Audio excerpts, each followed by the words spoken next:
But there will be people who will say that bringing it now to the issue of the battle against, let me use the word now, the battle against corruption. Now, because essentially that's what you're saying. Because if you're able to reduce the inefficiencies, another byword for corruption, then of course more funds are available for a lot of things. Essentially that's what you're saying. But on May 29, 2015, President Buhari, from that Eagle Square you mentioned, said more or less the same thing, that he was drawing a line. I disagree with you. Buhari never said the same thing.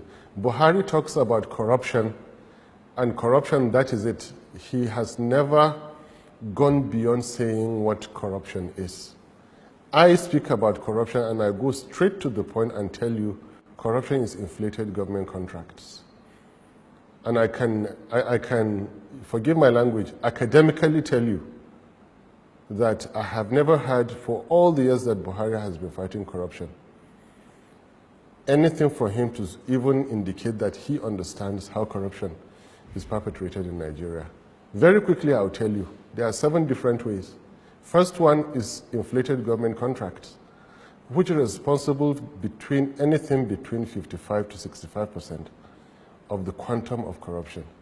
Second one is unreported, unremitted revenue. The third one is extortion, from the 50 naira collected on the roads to the multi-million dollar deals that are done before anybody could see the president. Fourth one is conversion of public property into private. Fifth one is misuse of security vote. The way you had it before is the way you still have it today. Sixth one is wastefulness, criminal wastefulness, anything you can create to spend money recklessly on. Include the reckless, undue use of private jets and any other instrument of government that is wasteful. It is corruption. The seventh one is undue influence of fraternity and relationship, which we call influence peddling. Man knows man. Man knows man. Buhari has never clinically, or let me put it this way, scientifically looked at corruption. The corruption does not perpetrate itself. There are ways that it happens. Now, out of these 7 areas I told you, some are administrative, some are legal. And you will be sad to find out that about 70% of the way corruption is done in Nigeria is simple administration. So what President Buhari said in the Eagle Square is mere rhetorics since 1984. Mere rhetorics. Buhari has never fought corruption till this moment. The way contracts were awarded in the PDP era in the last 16 years that the Fourth Republic started is still the same way that contracts are awarded today. But we have never had that. It does appear that the difference, I'm sorry to cut in, but it does appear as if the difference is that there are visible efforts. People are being called to question, people are being investigated, people are being put on trial, some people have even been jailed. You are looking the wrong way, sir. You are looking the wrong way. And it is this typical kind of mentality that Buhari has harvested throughout his political career. Now, the mere fact of arresting somebody does not address the issue of corruption. It addresses the criminality aspect. What we should be technically interested in, how did that act of criminality happen? They inflated a contract. How will you stop it? Control the mechanism. You no longer can inflate contracts because there are limits to what you can add. Logical limits, mathematical limits to what you can add.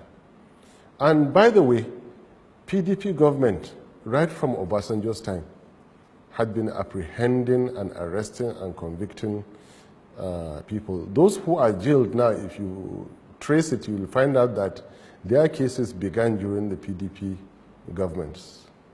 I don't see what Buhari is doing now really as fighting corruption. For the past 26 years, I have been interested in writing a book on the Naira.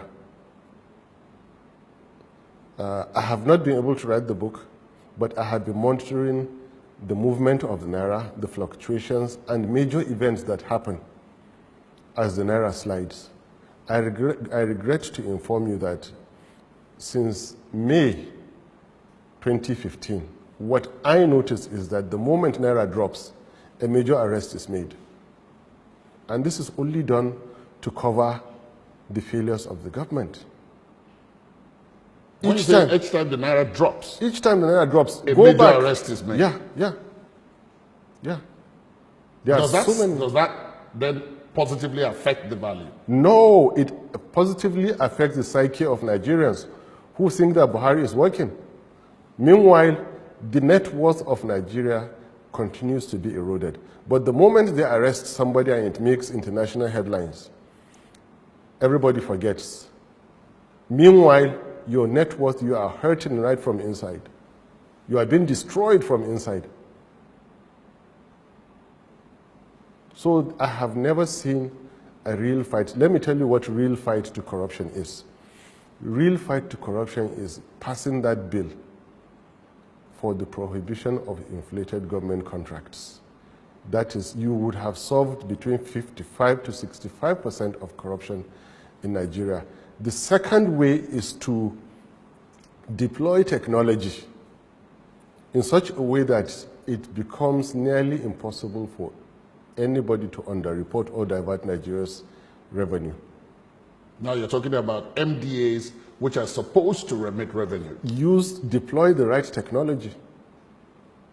And it is not impossible to find a petty trader in a local market using his ordinary Chinese mobile phone to do star one number, star his account number, star his TIN, star amount, hash, send and pay.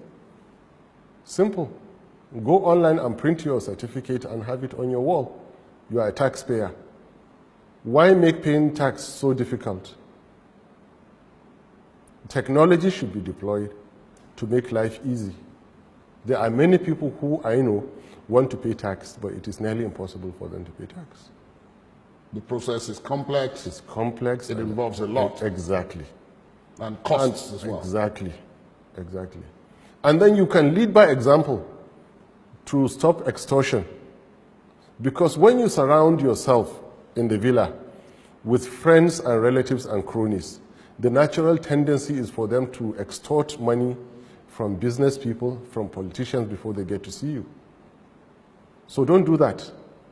Surround yourself with technocrats and competent politicians who will manage the affairs of the country, not a nephew who was never elected to treat government files.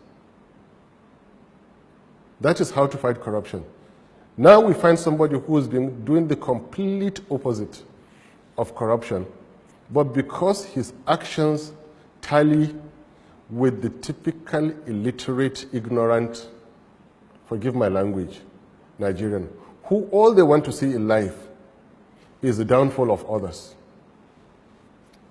So Buhari's actions tallied with that. They kept on blindly supporting Buhari that he's fighting corruption. In the meantime, there has never been a government in the history of Nigeria that has promoted corruption in the way Buhari's government has done. And I stand by what I say. Because the worst form of corruption is a fake war against corruption. And again, I remain by what I say.